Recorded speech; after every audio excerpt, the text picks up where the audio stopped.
Hi everyone, my name is Ashley Dillahunty, and today I'm going to be talking to you about the research I did for the occupation of being a writer and author. First, as an overview, if we look at the occupation, there is roughly a $63,000 salary, so that roughly comes out to $22 to $30 an hour. The demographic of this, there is a lower amount of full-time authors than there are part-time, so that makes up full-time to be 27%, while part-time is 73%. We can see that there are also diverse topics and genres in which people can write about, such as Christian, scientific, rhetorical, political, psychological, lifestyle movements, marriage, and even cooking. When we look at the work ethic of this occupation, we can see that there are certain steps that we can do to take into account. These tips I recently had gotten from Pastor Daniel Grothe, who is also an author and writer, and he began to tell me that it begins with you. You have to be disciplined enough because the book does not write itself. It takes blocking your schedule and prioritizing the time, such as making sure that you set aside specific time just for writing rather than your other everyday job. Setting a daily word count can also be helpful. That means you could set 500 to 1,000 words minimum per day. This can help you make sure you have a consistent work load and that you produce enough verbiage that is consistent for you to meet your goal for releasing your book on time. So with all that being said, it takes immense focus. So that means turn off your phone, close your email inbox, and stay on track. Interruptions can disrupt your workflow, which I absolutely can agree with. Next, truth in the writing. So some of my findings I found out with this occupation is that writing does not necessarily come easy, and it's not something that flows naturally for everybody.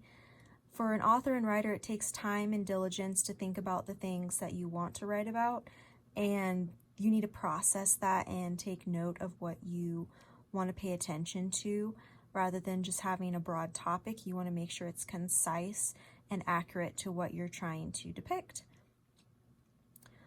So with that being said, great writers also know that it costs everything.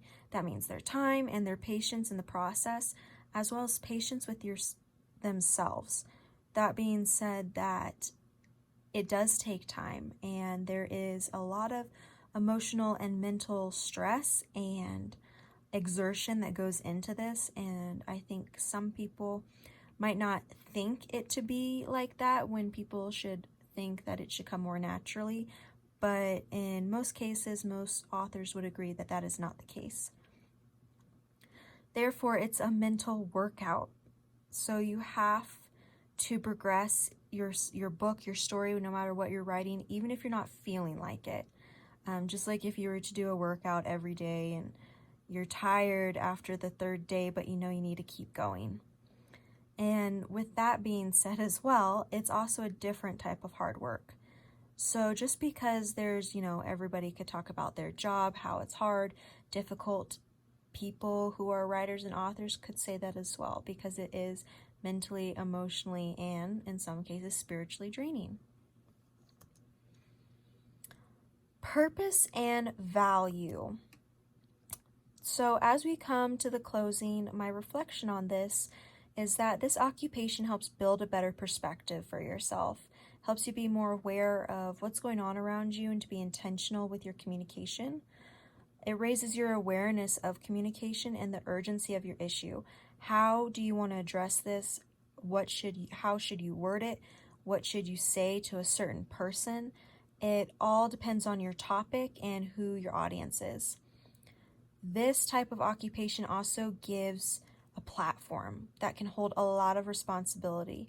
Depending on how you use it and what you're talking about, you have such a great, powerful leadership role in this case of expressing your concern, issue, or advice through your book. It does take time, like working out a muscle. Continuous effort builds increasing positive results. So just like how I said, you go to the gym every day and you're tired, but you keep at it. It's just like working out a muscle. You have to keep using it over and over and over again till it gets stronger. And that's how you can build word fluidity, as well as having that natural sense of knowing what to write. It is also a diverse utility for people, companies, as well as yourself, which can be through reflection. With that being said, it's a tool that many people rely on. A writer and author, you can write manuscripts, you can write instruction manuals, you can write a step-by-step guide on how to make a cake. Various things come into play as a writer and author that's not just novel worthy, if you will. It can be a successful career. Through connections and proper advertising, raising awareness of your concern, issue, or advice that you want to give out to people, you can have a stable income in regards to this occupation.